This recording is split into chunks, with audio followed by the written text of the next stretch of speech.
Some Christians believe that Jesus could come back at any moment, and that when he does, he will do so secretly and whisk away believers who will suddenly disappear into thin air. This is one view of many which good Christians hold regarding the coming of our Lord and our being gathered together with him. In contemporary American evangelical Christendom, there are 5 major positions regarding our meeting Jesus. I graduated from a seminary that taught the view that Jesus could return at any time and that he would do so secretly, gathering believers to himself. My intent in this presentation is not to evaluate this particular theological interpretation. Like all 5 end-time views, it has its strengths and its biblical inconsistencies. Rather, my intent here is to point out that if we do hold to this view of a, quote, imminent return of Jesus, meaning that it could happen at any moment, and we believe that we will be raptured or secretly instantaneously transported to heaven, then it would behoove us to be doing some preparing now. Rapture, by the way, is a theological buzzword coming from the Latin rapio, meaning caught up. So how should we be preparing? Well, imagine that a Christian pilot and co-pilot are flying a plane when the rapture occurs.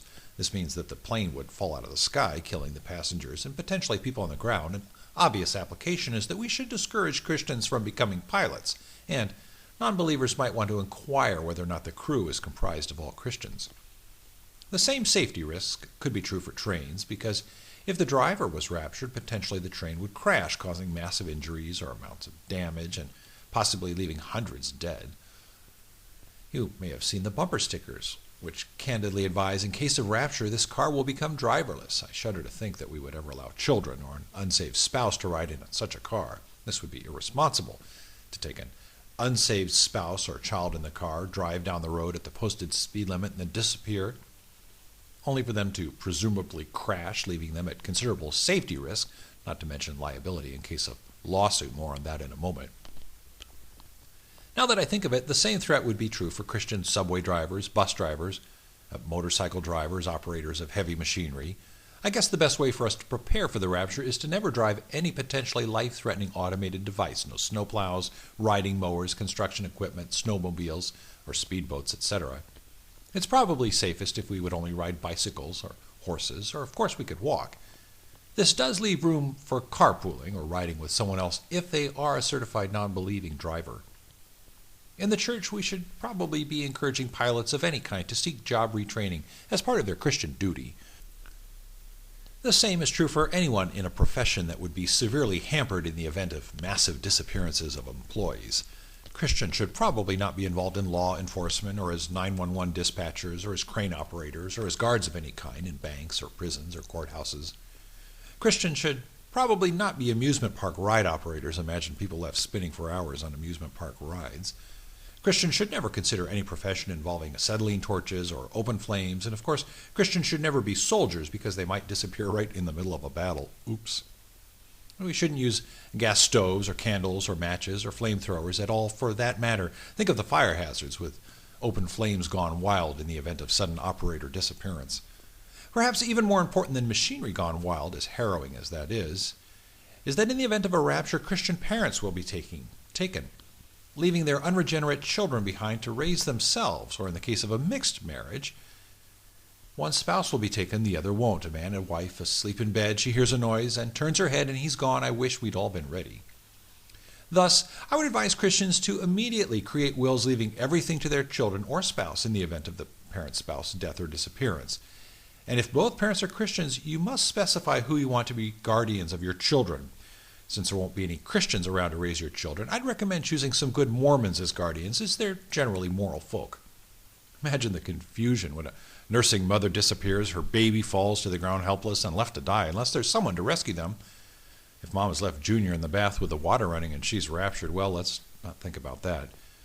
If the rapture occurs during school hours, children will return home to find mom and dad gone. Better make sure that the kids have extra keys to the house.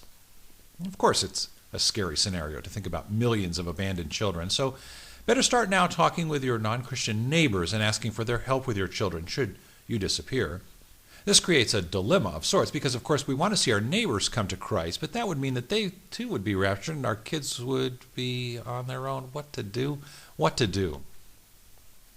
Some Christians believe that there is a, quote, age of accountability, and those children under this age will also be transported to heaven during the rapture. But for those who are above the age, whatever the age is, those rascally 8-year-olds and rogue teenagers and such, they're going to be on their own, rescuing themselves and raising themselves. Or, if there's no age of accountability, then our unsaved children, even the young ones, will be left on their own. I wish we'd all been ready. If we aren't explicit in our wishes identifying guardians, children will probably be placed with relatives or raised institutionally, so we must do our wills now. We should also be teaching our children how to cook and clean and paint and repair and all the other things associated with home ownership, since they may have no remaining relatives on earth and the state will presumably be overwhelmed with the massive numbers of abandoned children. Although, if there is an outstanding mortgage on the house and if the children are unable to keep up the payments with whatever we've left in the bank, then they're probably going to end up losing the home. They could, of course, try to sell the home, but given the massive amounts of Christian-owned homes in foreclosure, it may be difficult to find a buyer. So it's probably best just to plan on leaving your children in financial difficulty. An obvious solution would be to own your own home outright with sufficient money left behind to pay bills for 20 years, or if that's not possible, then maybe you should just rent with 20 years of rent on deposit. Another foreseeable problem is that Dad, say, was driving the car and he was raptured and the car ran into a crowd of school children, injuring or killing them. Well, there's probably going to be a massive lawsuit against Dad's estate, so it will take the home and all the assets left over. Best to have money in the bank and a few coffee cans buried in the backyard with lots of cash. Lots. Who knows what may happen? A piece of bread could buy a bag of gold. I do wish we'd all been ready.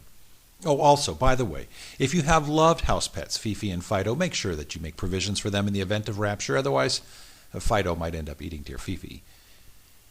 If there's an upshot to those left behind, we surmise in advance that there will be some professions that will become very sought after following the rapture. If you have non-Christian children or friends and you want to give them good job advice, encourage them to consider becoming counselors who specialize in helping young children whose parents have disappeared.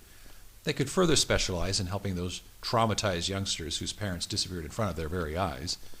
Another job recommendation, now that I think of it, would be smelters who can profit from all the gold teeth and wedding rings that will be left behind when our bodies are taken away.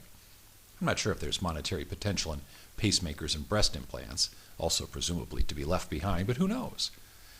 You can imagine the ensuing chaos after a significant portion of the population disappears. Instantaneously, tax revenues will dramatically decrease, causing municipalities to discontinue services such as police and fire and road construction and repair.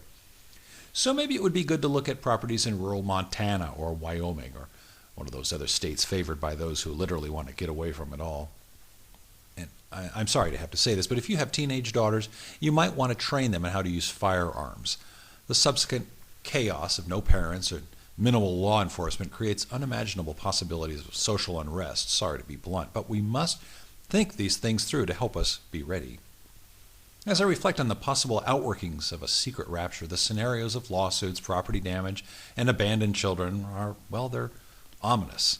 So please do yourself a favor and start working on your legal documents today, and pray earnestly for your spouse and children that they would be saved if they aren't already. I'd recommend having a family movie night. Turn the lights down low and watch either Left Behind or The Thief in the Night. Afterwards, explain the potential abandonment scenarios and see if that might scare them into the kingdom. Sure, it's manipulative, but really, would we rather have our children manipulated into heaven or left behind as orphans to fend for themselves in a scary world? I wish we'd all been ready.